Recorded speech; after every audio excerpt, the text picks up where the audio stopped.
तो आज हम देखेंगे प्रश्नावली 3.2 का क्वेश्चन नंबर 3 का थर्ड नंबर है कि एक क्रिकेट टीम ने एक क्रिकेट की टीम है एक क्रिकेट टीम ने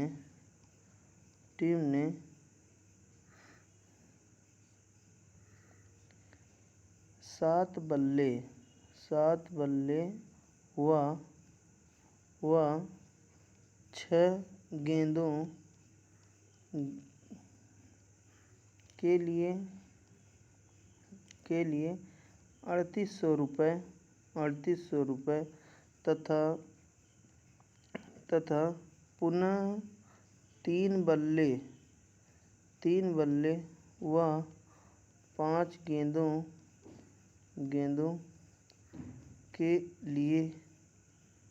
लिए 1750 रुपये में खरीदी। प्रत्येक बल्ले तथा प्रत्येक गेंद की कीमत बताइए। प्रत्येक बल्ले तथा प्रत्येक गेंद की कीमत बताइए। गेंद की कीमत याद कीजिए।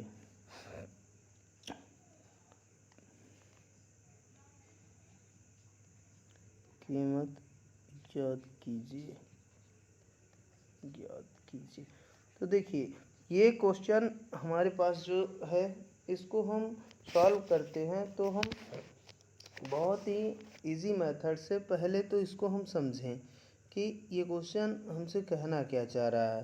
क्वेश्चन कह रहा है एक क्रिकेट की टीम, जैसे कि क्रिकेट हम खेलते हैं तो उसमें 7 बल्ले और 6 गेंद खरीदी गई। तो 7 ठो बल्ला जनरली हम लोग खरीदते, वैसे पहले 100-150 में खरीदते थे, और 6 गेंदें इकट्ठा खरीदी गई तो 3800 रुपये लगा। फिर इसके बाद 3 बल्ला और 5 गेंद खरीदते हैं तो 1750 लगता है।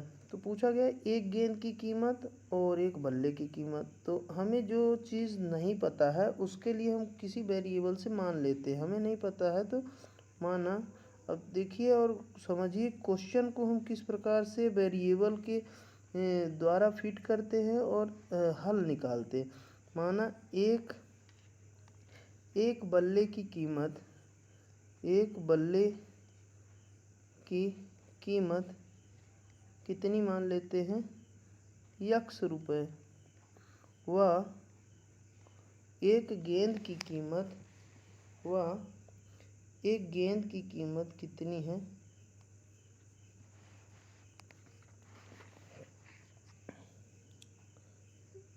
एक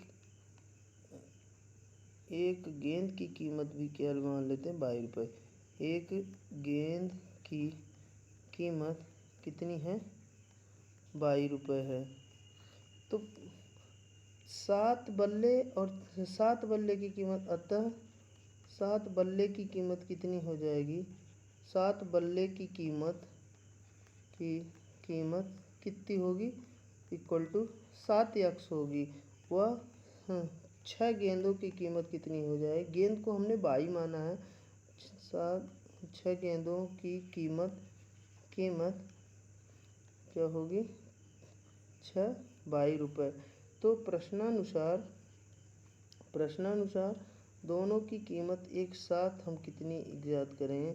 प्रश्नानुसार क्या हो जाएगा कि 7x + 6y इक्वल टू 3800 रुपये हो जाएंगी। ये हमारा इक्वेशन नंबर क्या बन जाएगा, फर्स्ट। फिर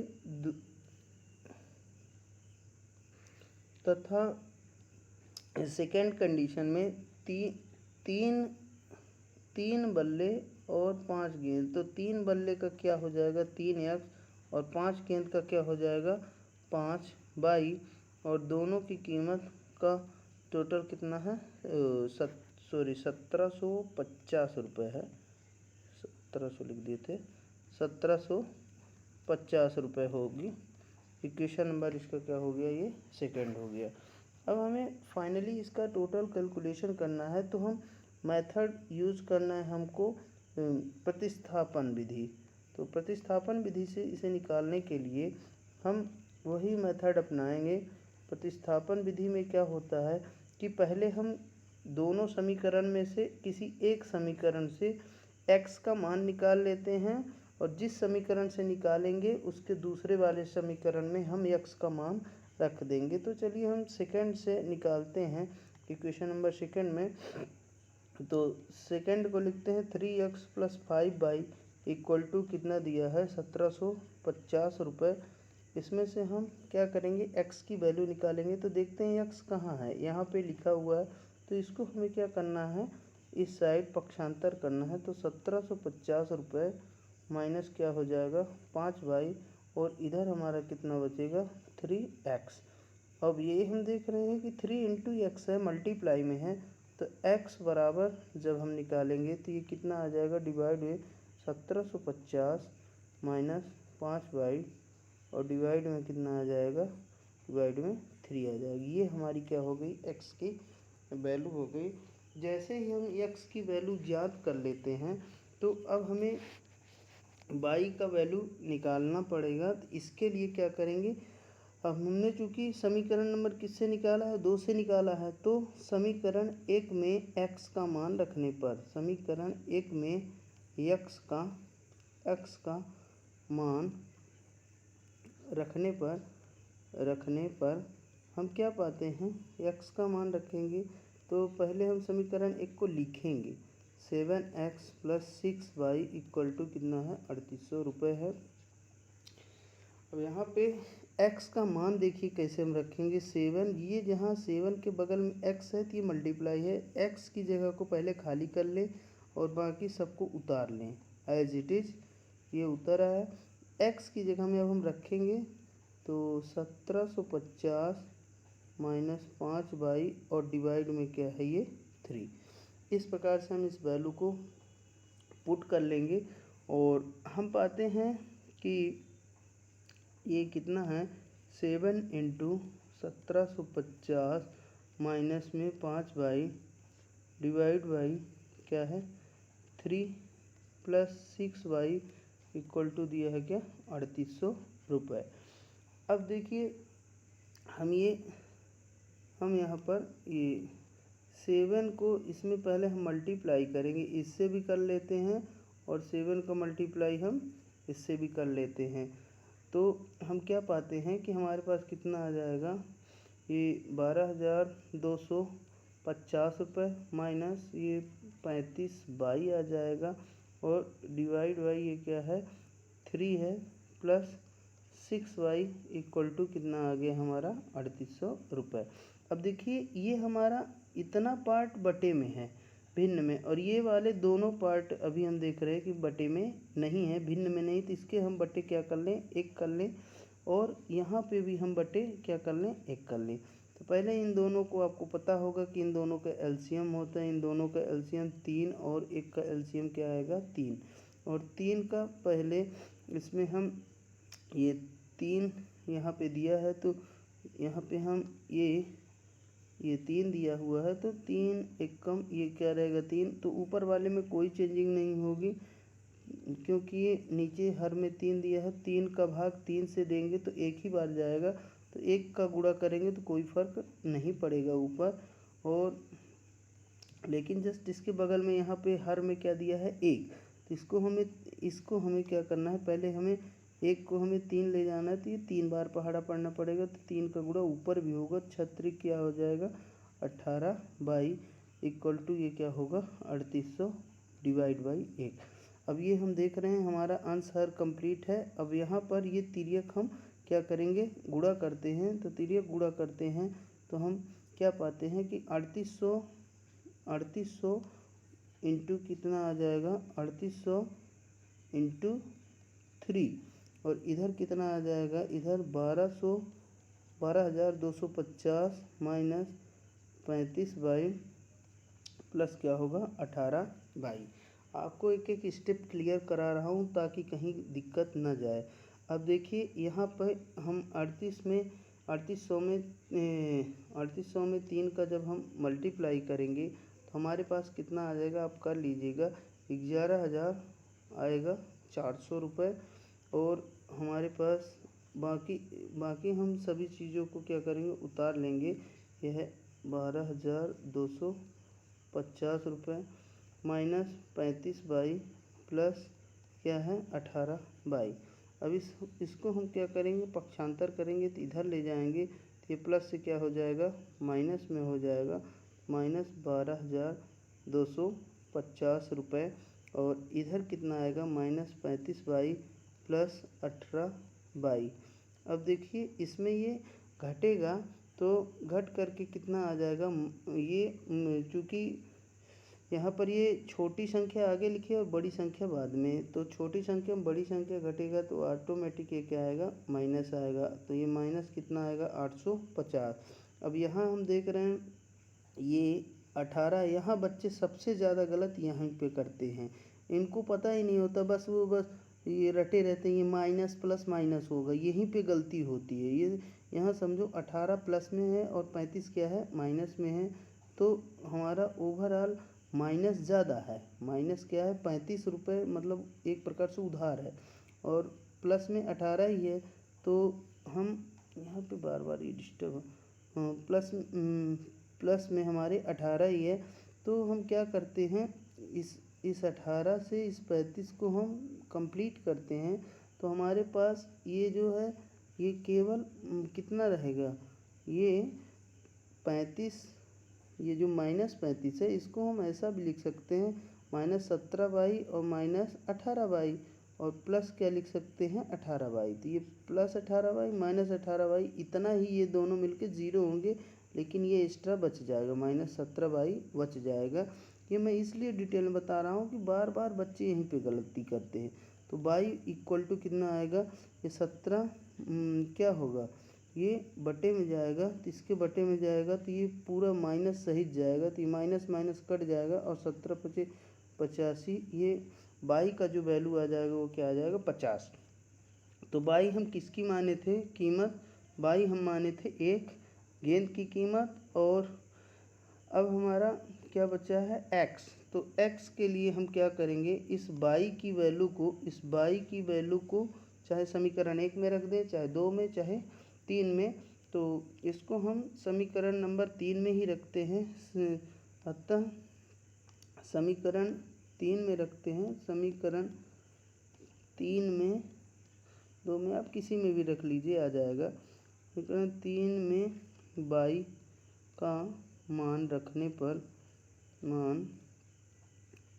पर हम क्या पाते हैं, समीकरण 3 हमारा क्या था, x बराबर था 1750 माइनस 5/, यहाँ थोड़ा कट रहा है, 1750 माइनस 5/, और डिवाइड में क्या था 3।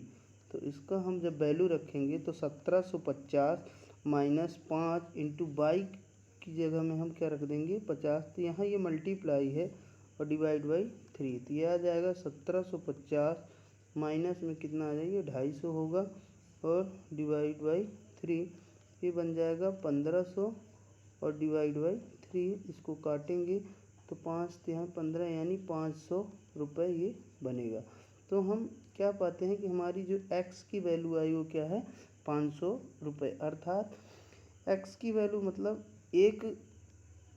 एक बल्ले की कीमत हमारी कितनी है, एक बल्ले की कीमत हमारी बनेगी 500 रुपये, यक्स माना था बल्ले के लिए। और एक गेंद की कीमत हमारी कितनी बनेगी, एक गेंद की कीमत हमारी क्या बन रही है, 50 रुपये। आशा करता हूँ आप सभी को समझ में आ रहा होगा। आपको अगर समझ में कहीं पे नहीं आता है तो आप कमेंट कीजिए, और बार बार इस वीडियो को आप देख सकते हैं। आपको जब तक समझ में ना आए आप रिवाइंड करके देखिए, बट समझिए ज़रूर, क्योंकि इसमें आपको केवल ये समझाने के पर्पज़ से मैंने पूरा वीडियो बनाया है और इसमें काफ़ी मेहनत लगती है। तो अब हम देखेंगे क्वेश्चन नंबर हमारे पास क्या है, चौथा नंबर है। तो चौथे नंबर में दिया हुआ है, एक नगर की टैक्सी के भाड़े में एक नियत भाड़े के अतिरिक्त चली गई दूरी पर भाड़ा सम्मिलित किया जाता है ना। मतलब इसमें दो टाइप का भाड़ा है। एक क्या है, एक है नियत भाड़ा और दूसरा किस टाइप का भाड़ा है। नियत भाड़े को हम एक्स ले लें और हमारे पास अतिरिक्त चली गई दूरी का जो है भाड़ा उसे वाई ले लें। अतिरिक्त दूरी का अतिरिक्त दूरी चलती है तो उसका भाड़ा हम क्या ले लें, ₹22 ले लें। तो 10 किलोमीटर दूरी के लिए 105 रुपये, 15 किलोमीटर दूरी के लिए 155 रुपये लगता है। तो नियत भाड़ा तथा प्रति किलोमीटर भाड़ा क्या है, एक व्यक्ति को 25 किलोमीटर यात्रा करने के लिए कितना भाड़ा दे रहा होगा। ये क्वेश्चन देखिए है सरल ही है लेकिन थोड़ा सा इधर उधर घुमाया है। दो टाइप का भाड़ा है। नियत भाड़ा मतलब अगर आप टैक्सी में चढ़ेंगे तो आपको फिक्स भाड़ा आपको देना ही पड़ेगा, तथा प्रति किलोमीटर भाड़ा वह भाड़ा होगा कि जो नियत भाड़ा के बाद जो भाड़ा एक्स्ट्रा लगेगा उसे हम क्या बोलेंगे, प्रति किलोमीटर का भाड़ा। तो ये हमारा ये जो बाई हम लिए हैं ये क्या है, प्रति किलोमीटर का भाड़ा है। नियत भाड़ा जैसे मान लीजिए कि हमने फिक्स किया कि कोई भी टैक्सी में चढ़ता है तो उसको हमें 5 रुपये बिल्कुल फिक्स लेना ही लेना है, चाहे वो थोड़ा चले या चाहे जितना चले। फिर इसके बाद पर किलोमीटर, एक किलोमीटर का उसका हम ऐसे लगा लिए कि 1 किलोमीटर का 1 रुपये और लगेगा, 2 किलोमीटर 2 रुपये, 3 किलोमीटर 3 रुपये। तो इस टाइप के भाड़े को हम प्रति किलोमीटर वाला भाड़ा यानी कि ₹22 ले लिए। अब क्वेश्चन के अकॉर्डिंग देखिए 10 किलोमीटर के लिए 105 रुपये है। तो 10 किलोमीटर जब यात्री चलेगा क्या 10 किलोमीटर, तो इसमें दो टाइप का भाड़ा रहेगा, यानी कि नियत भाड़ा तो लगेगा x रुपये प्लस 10 किलोमीटर चला है तो पर किलोमीटर के हिसाब से 10/22 होगा और दोनों का ये कितना लग जाता है 105 रुपये। ये हमारा इक्वेशन नंबर फर्स्ट बन गया। फिर सेकेंड क्या कहता है कि पुनः 15 किलोमीटर जब चलता है तो 15 किलोमीटर चलता है तो इसमें भी नियत भाड़ा फिक्स लगेगा और 15 पर किलोमीटर के हिसाब से 15/22। तो ये कितना हो जाएगा हमारा, ये हमारा दिया है टोटल 155 रुपये, 155 रुपये इतना हो गया। ये हमारा बन गया क्या, इक्वेशन नंबर सेकेंड बन गया। अब इन दोनों इक्वेशनों को अगर हम सॉल्व करते हैं तो हम प्रतिस्थापन मेथड के द्वारा ही इसमें हल करेंगे। तो प्रतिस्थापन में हम ये पाते हैं कि समीकरण एक से x का हम वैल्यू निकाल लेते हैं। समीकरण एक से x का मान इज्ञात करने पर हम क्या पाते हैं कि x हमारा कितना आ जाएगा, x बराबर आ जाएगा 105 माइनस कितना होगा 10/22। और समीकरण दो में क्या करें, समीकरण दो में x के इस मान को रखने पर हम क्या पाते हैं कि x, पहले हम दो समीकरण को लिख लें। x प्लस 15/22 बराबर कितना दिया है 155। इस x की जगह को हम पहले खाली कर देंगे, ये हम ऐसा कोष्टक लगाएंगे और बगल में क्या है 15/22 इक्वल टू क्या है 155। यहाँ पे अब हम रख देंगे तो यहाँ पर कितना रख देंगे 105 माइनस 10/22। ये x का वैल्यू है टोटल, x का मान 22 के पदों में इतना आ गया है, यहाँ पे रख दिए। अब हम देखते हैं कि 105 माइनस ये 10/22 प्लस ये क्या है 15/22। तो हमारा अब केवल सवाल में क्या रह गया, बाई और बाई ही रह गया है। तो यहाँ से हम 105 को क्या करेंगे, यहाँ पर ऐसा पक्षांतर करेंगे। पक्षांतर हमें करने की ज़रूरत क्यों पड़ रही है इसको भी समझ लें, क्योंकि इधर इधर हमें लेफ़्ट साइड में ये चर, ये क्या है चर, और ये हमारे क्या है अचर। तो चर चर एक साइड छांट लें और ये भी हमारा क्या है अचर संख्या। अचर अचर को एक साइड कर लें और चर चर को एक साइड कर लें। तो हम क्या पाते हैं कि -10/, +15/, इक्वल टू क्या होगा 155, और इधर 105 जाएगा तो ये प्लस से माइनस में हो जाएगा। अब यहाँ इन दोनों में ये देखें कि प्लस वाला ज़्यादा है कि माइनस वाला। प्लस वाला ज़्यादा है तो प्लस का ही बचेगा, माइनस वाला ये 10 ही है तो 10 इसका कम हो जाएगा।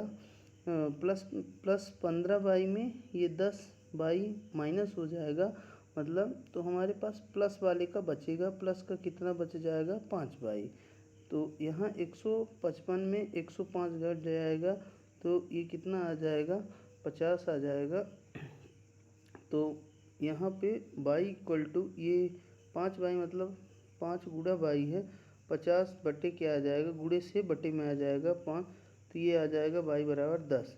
तो बाई हम किसको माने थे, बाई हम माने थे पर किलोमीटर का ये किराया है, यानी पर किलोमीटर का किराया कितना लग रहा है 10 रुपये लग रहा है। अब हम x की वैल्यू निकालेंगे तो हम बाई के इस मान को समीकरण नंबर किस में रखते हैं, समीकरण नंबर 1 में रखने पर हम क्या पाते हैं कि x बराबर कितना हो जाएगा 105 प्लस कितना था 105 माइनस 10/, था तो x बराबर 105 माइनस 10 इंटू बाई का मान कितना आया था, यहाँ पे कोष्ठक लगा के हम रख दें, तो बाई का मान हमारा आया था 10, तो 10 हम कितना हो जाएगा 100, ये -100 बराबर कितना आ जाएगा 5 रुपये। तो x का मान हम क्या पाते हैं 5 रुपये, मतलब हमारा फिक्स जो किराया है, नियत भाड़ा 5 रुपये लगेगा, अर्थात नियत भाड़ा क्या लगता है, नियत भाड़ा 5 रुपये लगता है। वह प्रति किलोमीटर का भाड़ा कितना लगता है 10 रुपये लगता है। प्रति किलोमीटर का भाड़ा क्या है, प्रति किलोमीटर का भाड़ा 10 रुपये है, प्रति किलोमीटर का 10 रुपये। तो देखिए एक लास्ट में और क्वेश्चन दिया है कि अगर कोई यात्री जो है वो चलता कितना किलोमीटर है 25 किलोमीटर यात्रा, तो 25 किलोमीटर यात्रा करने के लिए हमें नियत भाड़ा तो देना पड़ेगा और प्लस 25/, रुपये और लगेगा। तो ये यक्स हमारा निकल आया है 5 रुपये, और 25 गुणते ये क्या हो जाएगा बाई है 10, तो ये 5 रुपये और ये क्या हो जाएगा 250 रुपये, तो ये आ जाएगा 255 रुपये फाइनली उसको पे करना पड़ेगा।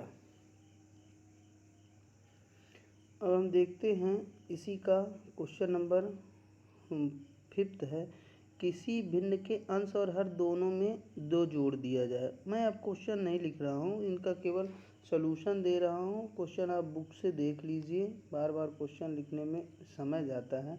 तो कोई एक भिन्न है, भिन्न में होता क्या है, एक अंश होता है और दूसरा क्या रहता है हर होता है। देखिए क्वेश्चन को मैं समझाता भी चल रहा हूँ, लगाता भी चल।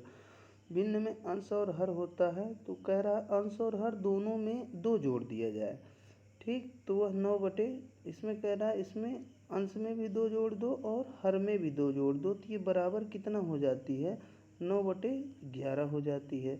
और दूसरी कंडीशन क्या दे रहा है कि यदि अंश में और हर में, अंश और हर में कितना जोड़ दिया जाए 3 जोड़ दिया जाए। अंश और हर दोनों में क्या जोड़ दिया जाए, यहाँ भी 3 जोड़ दिया जाए और यहाँ भी 3 जोड़ दिया जाए, तो यह भिन्न क्या हो जाती है 5/6 हो जाती है। तो वह भिन्न ज्ञात कीजिए, वह भिन्न को ज्ञात कीजिए।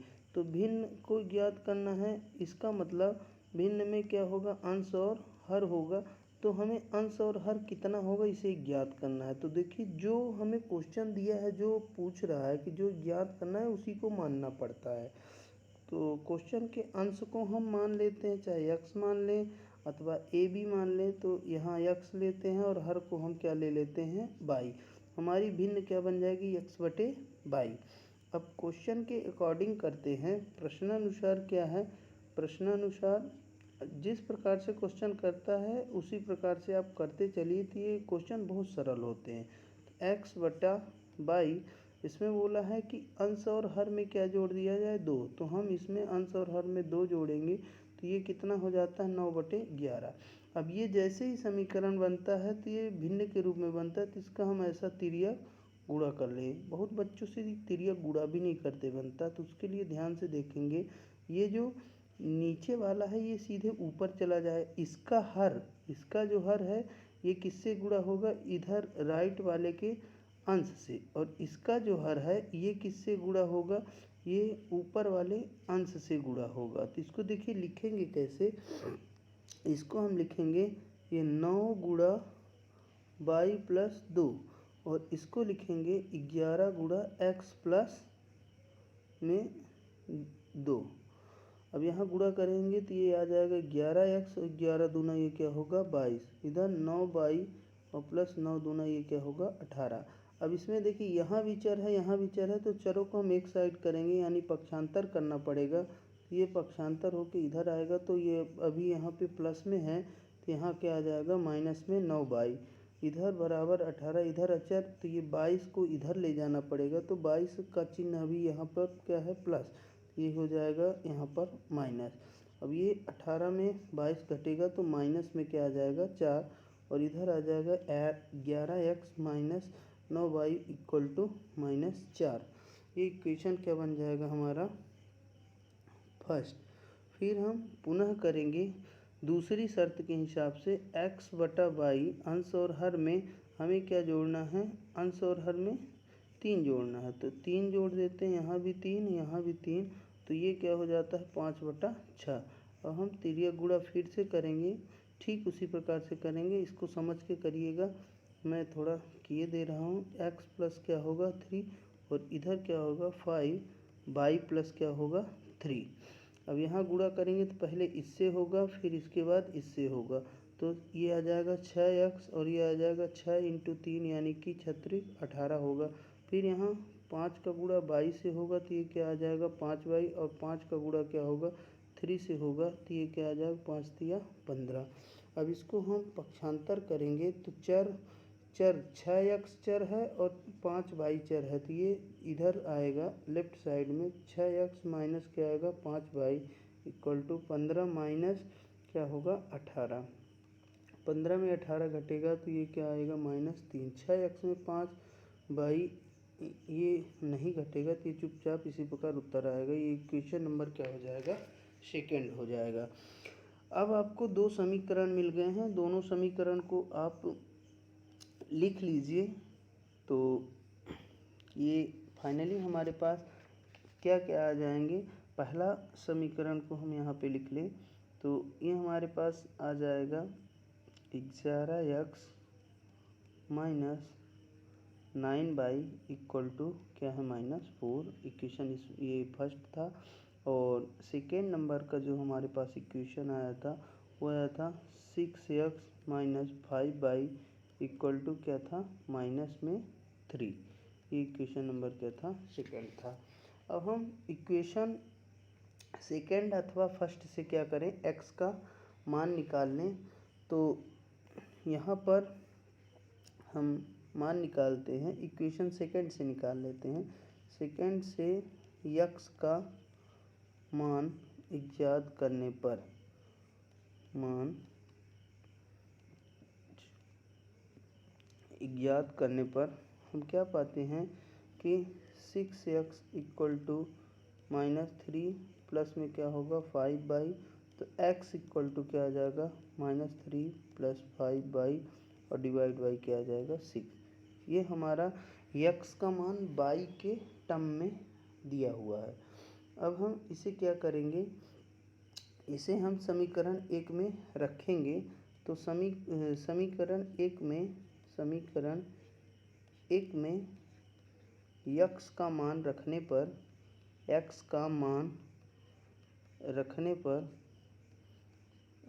पर हम क्या पाते हैं? यक्स का मान रखने पर हम पाते हैं कि 11 यक्स और क्या था -9y बराबर -4 था। तो यक्स का मान यहाँ पे पुट करेंगे तो पहले हम इसकी जगह ऐसे खाली कर ले, इसके बगल में 11 इधर 9y बराबर माइनस में क्या है 4, यहाँ पे हम रखेंगे तो ये हो जाएगा 5y माइनस में 3 और डिवाइड बाई क्या होगा 6। 11 का इसमें भी गुणा होगा और 11 का इसमें भी गुणा होगा। बच्चे बहुत कन्फ्यूजन रहते हैं यहाँ पर, तो ये ध्यान रखें ये अंश है और ये बटे में हर है। एक का गुणा इस 6 के साथ हम कर लेंगे, एक गुणा ये क्या है 6 और यह 11, तो 11 50 ये क्या आ जाएगा 55y और 11 तिहाई क्या आ जाएगा 33 और डिवाइड में ये 6 माइनस 9y, इसके भी बटा 1 कर दें और इधर भी बटा 1 कर दें, क्योंकि ये जब भी बटे में रहेगा तो इसको कंप्लीट इसी तरह से करना चाहिए। और ये हमारा क्या आ जाएगा, ये हमारा आ जाएगा सीधा सीधा ये 55y माइनस 33 और एलसीएम लेके हल करेंगे तो यहाँ पर ये क्या आ जाएगा 54y, उधर भी क्रॉस मल्टीप्लाई हो जाएगा तो ये 4 छंग 24 आ जाएगा।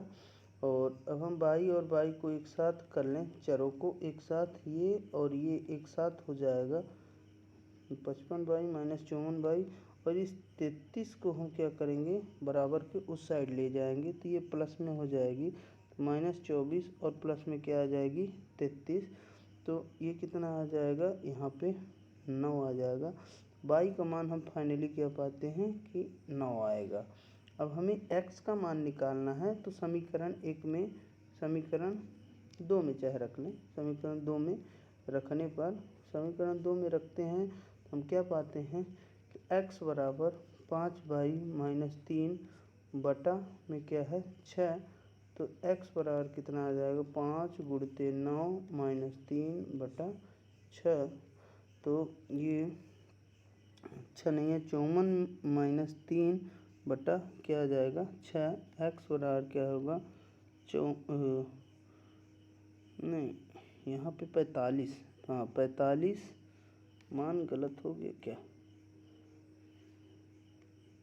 मान सही है 45 माइनस क्या आ जाएगा यहाँ पे 3 आ जाएगा, 45 माइनस 3 डिवाइड बाई 6 आ जाएगा, तो x बराबर कितना हो जाएगा 42 बटा 6, 6 7 42, x का मान क्या आ जाएगा 7। तो हमारा जो भिन्न बनेगा फाइनली, भिन्न हमारा कितना हो जाएगा, पहले अंश में क्या आ गया है x का वैल्यू रखेंगे 7 और हर में क्या आ गया है y का वैल्यू रखेंगे 9, अर्थात हमारा 7/9 क्या बनेगा, ये हमारी भिन्न। अब हम देखते हैं हमारा 3.2 का लास्ट क्वेश्चन नंबर। तो देखिए ये एज वाले जो भी क्वेश्चन हैं ये सब वर्तमान आयु से कैलकुलेशन इनका होता है। तो जैकब पिता है, पिता को हम x वर्ष का ले लेते हैं और उसका जो पुत्र है उसकी एज हम क्या ले लेते हैं y वर्ष ले लेते हैं, ये अभी वर्तमान में है ठीक। फिर इसके बाद क्वेश्चन कहता क्या है कि 5 वर्ष बाद, तो 5 वर्ष बाद अगर कोई अभी 10 साल का है तो 5 वर्ष बाद क्या होगा 10 5 15 साल का, तो अगर अभी x वर्ष का है जैकब तो 5 वर्ष बाद वो क्या होगा x प्लस 5 वर्ष, तो 5 वर्ष बाद जैकब की आयु कितनी हो जाएगी, जैकब की आयु हम देखें तो ये हो जाएगी x प्लस 5 वर्ष, और 5 वर्ष बाद उसके पुत्र की जो आयु होगी, पुत्र की आयु होगी वो कितनी होगी y प्लस 5 वर्ष होगी। अब प्रश्नानुसार क्या कह रहा है कि जो पिता है 5 वर्ष बाद वो पुत्र से कितना है 3 गुना, पुत्र से कितना है, 3 गुना पुत्र की आयु है। तो यहाँ पे पिता हमारा जैकब x प्लस क्या है 5 वर्ष का, और पुत्र कितना है y प्लस 5 वर्ष का। तो इसको हम हल कर लेते हैं। तो एक इक्वेशन बने 3 का गुणा 22 से और फिर 3 का गुणा 5 से, तो ये 3y और 5 यहाँ ये क्या होगा 15, इधर x प्लस क्या है 5। अब इधर ये देखिए ये चर है और ये भी क्या है चर है, इनको हम एक साइड करेंगे तो पक्षांतरण करना पड़ेगा। इसको हम इधर लाएंगे तो अभी ये प्लस में 3y है तो ये क्या आ जाएगा माइनस में 3y, तो ये 15, और इधर ये 5 प्लस में है तो इधर आएगा माइनस में, तो ये कितना आ जाएगा यहाँ पे 10 आ जाएगा। x माइनस 3y बराबर 10, ये इक्वेशन नंबर क्या हो जाएगा हमारा फर्स्ट। अब फिर पुनः प्रश्न क्या कह रहा है कि 5 वर्ष पूर्व, तो 5 वर्ष पूर्व की अगर बात करें, 5 वर्ष पूर्व जैकब 5 वर्ष पूर्व मतलब अगर कोई अभी मान लीजिए 25 साल का है तो 5 वर्ष पहले पूर्व चले जाएंगे तो 20 वर्ष का होगा, मतलब एज घटेगी। तो 5 वर्ष पूर्व जैकब की एज कितनी हो जाएगी, लेना वर्तमान आयु से, ये जरूर ध्यान रखिए। तो जैकब पहले x माने थे तो x माइनस क्या होगा 5 वर्ष होगा, और इसी तरह इसका 5 वर्ष पहले जो पुत्र की आयु होगी वो क्या होगी y माइनस क्या होगी 5 वर्ष होगी।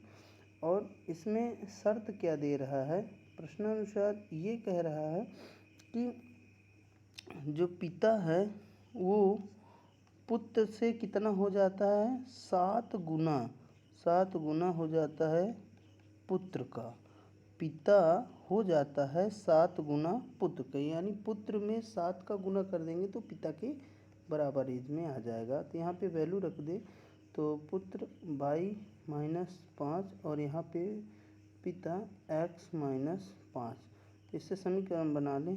यहाँ पर 7 का गुणा इससे और इससे दोनों से होगा तो 7y माइनस ये क्या हो जाएगा 35, और इधर x माइनस क्या हो जाएगा 5। अब हम आगे इसको देखें कि समीकरण 1 और 2 को हमें क्या करना है, प्रतिस्थापन विधि से हल करना है। वैसे विलोपन से भी हो जाएगा, लेकिन यहाँ चूँकि प्रतिस्थापन ही पढ़ रहे हैं तो समीकरण 1 व 2 को प्रतिस्थापन मेथड से हल करेंगे। तो प्रतिस्थापन मेथड मैंने आपको बता दिया है, वीडियो में आप देख सकते हैं। अब इसको ध्यान से समझिए।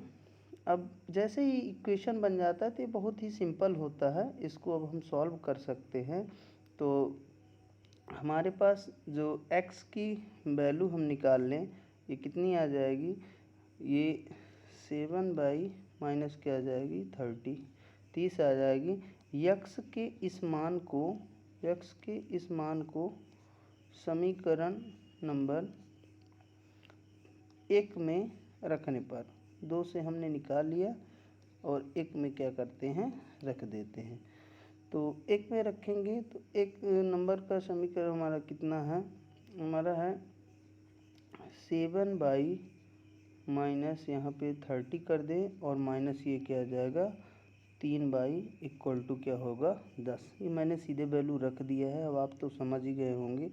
और इसको हम इधर पक्षांतर करेंगे तो ये प्लस में ये क्या आ जाएगा 30, और यहाँ पर 7y माइनस में 3y ये आ जाएगा आपका 4y, और ये कितना हो जाएगा 40। y गुणा से भाग में जाएगा तो 40/4 ये आ जाएगा 10 वर्ष। तो y की जो एज मतलब ये y हमने क्या माना था, पुत्र को माना था, तो पुत्र 10 वर्ष का है, और पिता को हमने क्या लिया था x, तो x बराबर कितना आ जाएगा 7y माइनस कितना है 30 इक्वल टू 7 × 10 माइनस 30, ये हो गया 70 माइनस 30 इक्वल टू 40 वर्ष। तो जो पिता है x कितना आ गया, वो आ गया है 40 वर्ष, और जो पुत्र है वो कितना है 10 वर्ष का। अब आप क्वेश्चन को समझ चुके होंगे और आपको समझ में भी आ गया, आपका 3.2 आज से क्लियर हो गया है। Thank you so much.